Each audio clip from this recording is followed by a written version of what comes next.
is Grand Rapids, Michigan, Chicago, Illinois, one spot and learn the culture.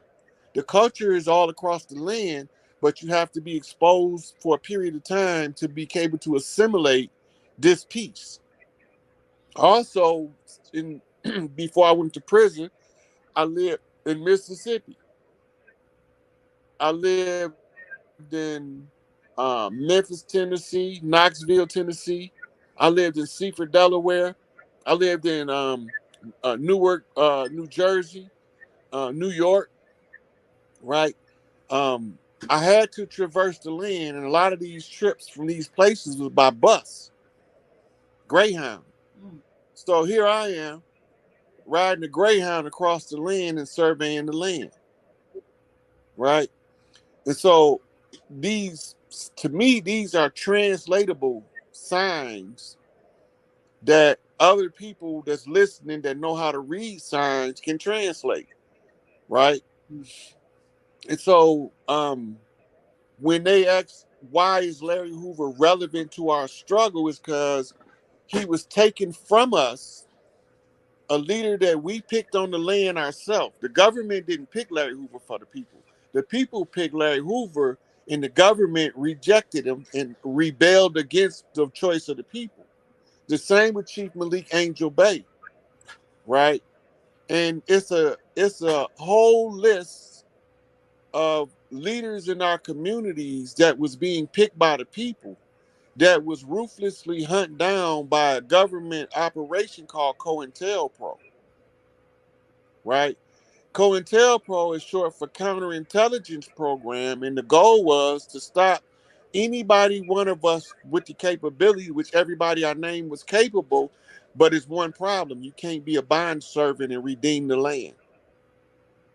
You can't be in prison and call yourself the chief because you under somebody else's subjugation. That means you are in a foreign jurisdiction. You can't give orders if you're in a foreign jurisdiction on your own land. That means you've been conquered. So me being the next in line saying, hey, if we gonna do what's right, we gonna unilaterally do what's right. Or I don't want to do it. I don't want to do half of what's right or a piece of what's right. I want to do the whole thing, change the whole thing to correctness, or I don't want anything to do with it. Right? So it's not just free Larry Hoover. That's just the condensation of all our complaints. The adrenal crown harvesting, the women trafficking, the sex trafficking, the children, the kidnapping the children, the selling us in the open market using our birth certificates, trading bonds.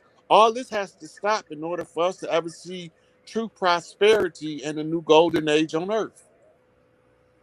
And because my give a fuck meter don't move, for lack of a better way of putting it, I don't care enough about the enemy's well-being to not take them off our land.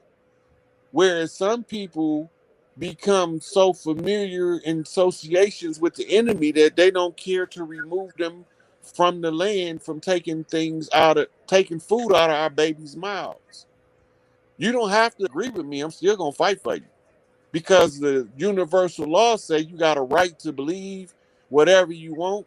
You got a right to think whatever you want. Be you right or wrong, that's your right. I can't take that from you. That's inalienable. Because if you didn't have the right to think what you want to think, then your thoughts wouldn't be enclosed in your own self-head. They would be on public display at all times for the random person to come through and change them. But that's not the case. So you got a right to believe what you want to believe. You don't have to agree with me. I'm just going to tell the truth until everybody understands from frequency and vibration and verification of receipts. So don't believe me, check the receipt. Argue with the receipt, don't argue with me. That's my philosophy. The receipt's on the record. Been building up for 3 years. Yeah. Well, and in the fullness of time or at the right time, that's when I came across you. I wasn't supposed to, I'm assuming, until now. and so and it's a good thing. Have you ever, you mentioned the Galactic Federation? I received a call from a sister, and I'm supposed to be reaching out to you. I'm sorry. I apologize, rather, to the sister who was a part. Have you ever heard of the Committee of 300? Yeah. So she, Committee of 300. yeah.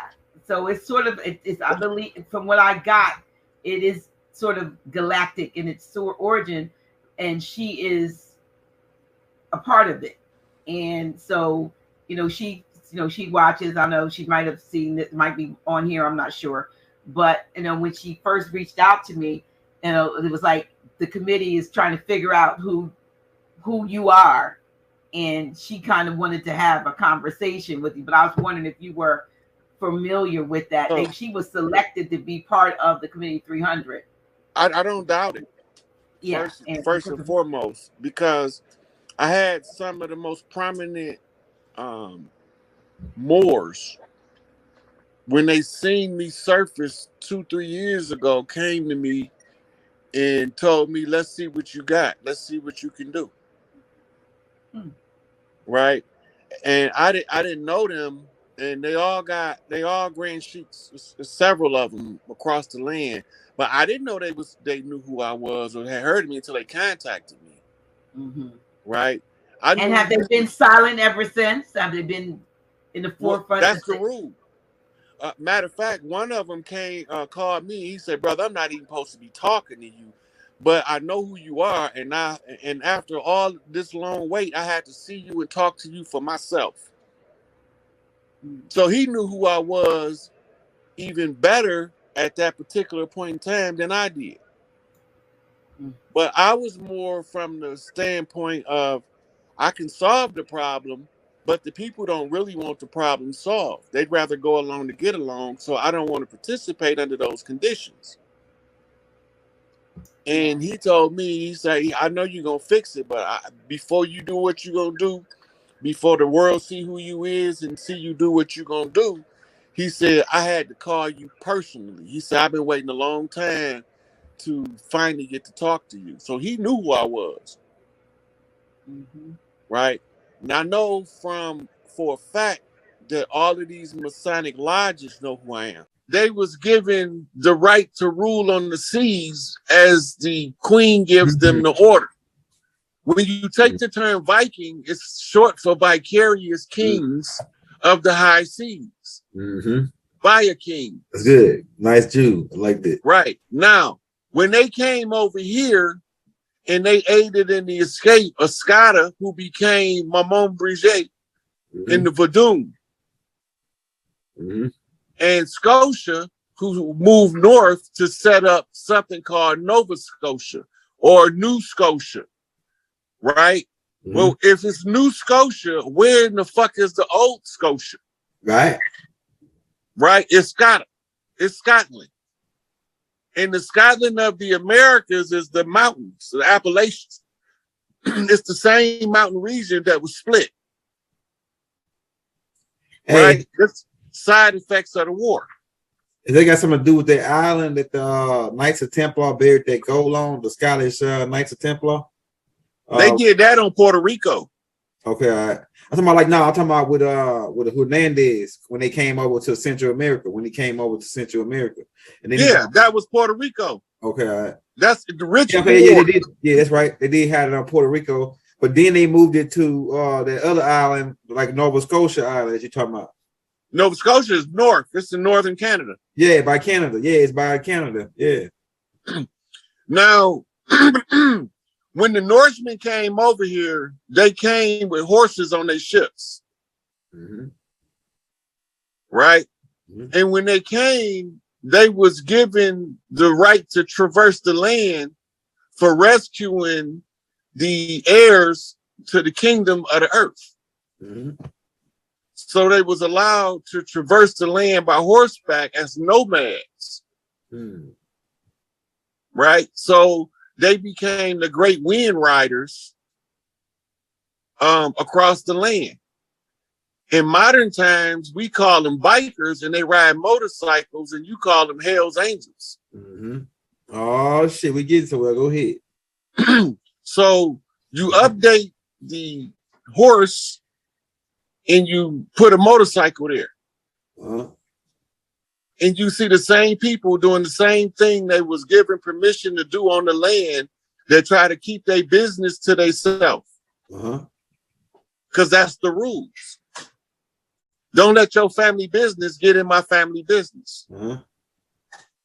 Right? So they code of ethics tell them to keep the civilians out of our business. So they stayed to themselves until they got infiltrated by the government. Why did the government infiltrate them? They wasn't doing nothing but riding bikes and providing a living for their families in their own little lane. But the government infiltrated them because they couldn't get them to pay taxes. The 1%. Yeah, they wouldn't pay taxes. They not part of the system. They nomads on the land. Big Mama gave the right because they brought Momo Brise and her sister Scotia of Nova Scotia to settle in the lands and to seek refuge among the righteous until the close of the age. So that they can restore the balance to the earth as the matriarchy is returned. So then you start wondering why you have the bikers and the skinheads alliances with vice lords and Crips and Bloods and shit. The elders in the biker community know the code they was given when they came to the land on horseback. And they adhered to the code until the government overstepped their boundaries and went into their arena. This how the Hells Angels now you see the great motorcycle rides, but they all start joining forces and stop fighting each other because they found out that they was being set up by the government's COINTELPRO so that they would never be able to properly defend the land from rogue government. And these are the people called conquistadors, Spanish Moors, 32 degree Scottish Rite Lodge, allegiance between the French and the English in order to overthrow the organics, the ones that was already here. So we had to unravel the mystery. So we need to know who Yakub's grafted double was and what happened to him. So you see, in the process of Brazilianization, everybody came to get a drop of blood. When they blocked institutions with pale faces, we was able to call for aid and assistance to overrun their system with pale faces that was friendly. And this is how you get rid of the power of racism, by putting people that don't tolerate it, that look just like the people perpetuating it. So now you see, if somebody call you the N word, somebody that don't look like you gonna stick up for you faster than somebody that look like you. Right? Because it's part of a spiritual pact for them to come to the great melding pot. Now, that's one of the pictures I sent you. If you go to that folder, we can show the people what Wikipedia simply say a great melding pot of America is. It should be one of them right there.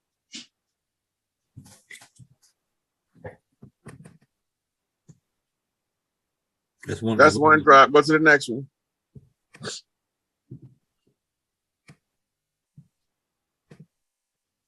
Can you see it? The melting pot is a monocultural metaphor for the heterogeneous society becoming more homogeneous. Excuse me. That crunch.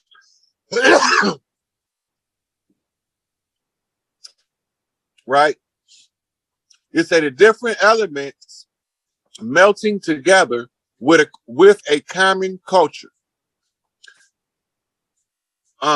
An alternative being a homogeneous society becoming more heterogeneous through the influx of foreign elements with different cultural backgrounds, possessing the potential to create disharmony within the previous culture. It can also create a harmonious, hybridized society. You see these words, right? Yeah, they use some creepy shit right here. Go ahead. Known as cultural amalgamation. Historically, it is often used to describe the cultural integrity of immigrants to the United States. A related concept has been defined as cultural additivity. So now they got all of these different terms. Look at what they're saying. The melting pot is a monocultural metaphor. And when they say monocultural meaning being of one culture. Yeah. But it's only metaphorically. You see where it's a heterogeneous society becoming more homogeneous? Heterogeneous is, I mean, that's straightforward heterosexual or patriarchal focus of a society. They telling you here that the homogeneous society with the different elements make them melt together with a common culture. But the heterogeneous, it doesn't allot for that. They say it's becoming more heterogeneous through the influx of foreign elements with different cultural backgrounds, possessing the potential to create disharmony. You see it? So what that's saying is the heterogeneous patriarchal culture is more likely to produce a disharmony. What happens when disharmony created? You have something called an unrest. And this is talking about the cultural melding of a people. How do you do it? This is the how-to philosophy behind bringing different groups of people together in order to merge the communities of the world into one common denominator through one drop of blood. So this part of the New World Order, right? So this part of the New World Order. Oh, they New World Order, right? It's gonna always be a New World Order. It's just who's gonna run the show. The rightful heir is gonna run the show, or we gonna let the imposters run the show. And as long as the imposters run the show, we subjugated, subservient in position, rank, and power. As soon as we decide we don't want them to run the show no more, they gotta go. But most of us is too confused about our position in the whole scheme until we're scared to make a move. So they all froze in place like toy soldiers. Right? So now, if you go to, I want to show you something too. This is going to be good, Elder. If you go to Google and you pull up Jewish Defense League and you look at their logo.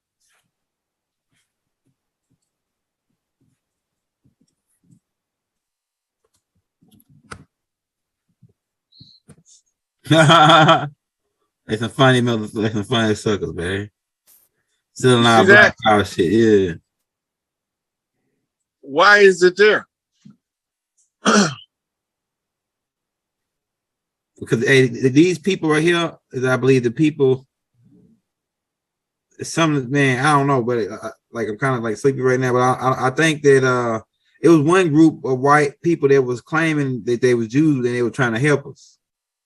The Jewish Defense League is not the people you see. You never see any of them. Okay, go ahead. The Jewish Defense League is a paramilitary, top secret society organization to protect the Jacobins. Right? So they were overseeing the amalgamation plot in order to ensure that Yaakov's grafted devil got their one drop of blood back in order to revert them back on a genetic prosperous upward climb. So the Jewish Defense League, they look like me and you. Yeah. But they put these people you see out there, they from the Anti-Defamation League, which is the ones that's out front taking all of the heat. It's interesting. Somebody had to enforce that shit. and make sure that the one drop of blood was equitably distributed. So they kept people in POW camps, raping them and forcing that one drop of blood throughout the lineage until they was living an imitation of life and escaped into the community at large and amalgamated with the ones that they thought had the power, never knowing that they was running away from the powerful ones. Mm-hmm. But in the process, the genetic spill proves itself when all of the media show you the improvement in the psychological development of the collective of those people that came on the Ellis Island transports. Mm-hmm. They not the same people that they were. Physiologically, psychologically, they got their one drop of blood. Mm-hmm. Mm-hmm. So now, shit, every